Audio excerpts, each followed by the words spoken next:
Alright, so this is going to be my thoughts on Kendrick Lamar's 5th studio album, I think.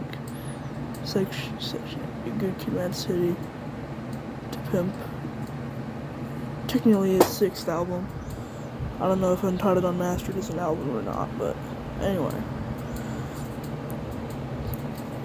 I think it's an album. It's a Leftovers, is all I know. It could be like a mixtape officially. I don't know, it's not the point. Point is, he just released a new album, midnight, May 13th, called Mr. Morale and the Big Steppers. Most of you that are music fans probably know about that. Yeah, he's released that. I'm gonna give my thoughts on it. I listened to it like minutes after it came out. I was refreshing my Spotify page non-stop, and I listened to it. And so I'm gonna give my thoughts on it. So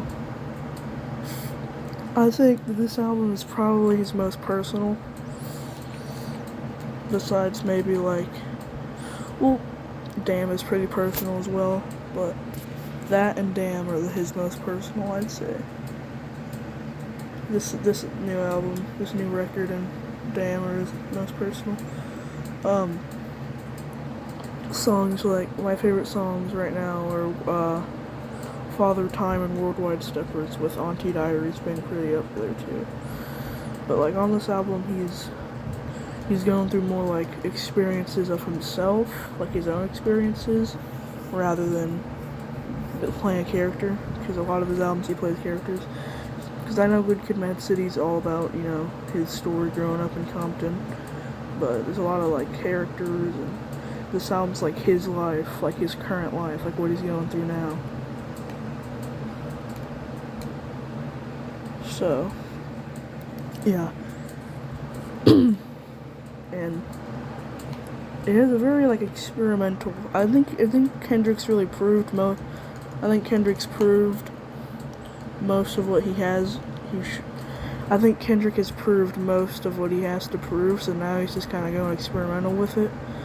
There's a lot of what's it called? There's a lot of jarring beat changes. The interludes are pretty nice. The interludes have like pianos in the background. Well, the Rich interlude does, but the interludes, Rich and Savior, and on songs like Savior, not the interlude, but the actual song, he's saying how people like idolize like celebrities and all that. And I think he's trying to say I'm just a normal guy. I think he's just a normal guy, not a god or whatever. That almost went in. It was an airball, actually. I don't know why I said that. Anyway, what I'm trying to say is, this album's more personal, more of his current experiences, which I think is good, because I'd rather hear his more personal experiences. I don't need to hear what's going on in the world right now, like he did on To Pimp a Butterfly, which, while To Pimp a Butterfly is probably the greatest album of all time,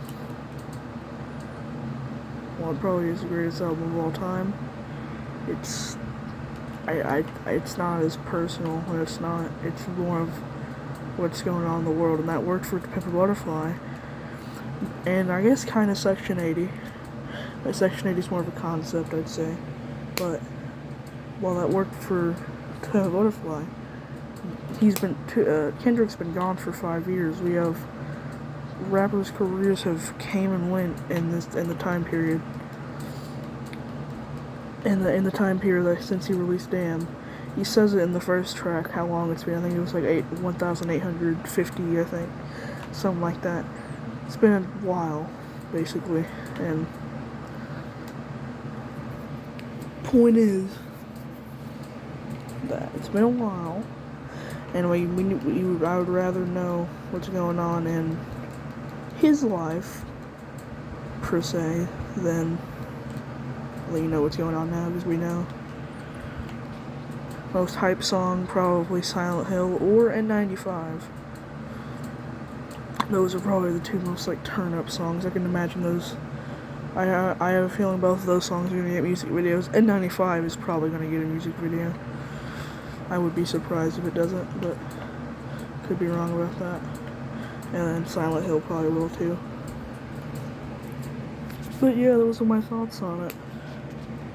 Those are my thoughts on Kendrick Lamar's newest album, Mr. Morale and the Big Steppers.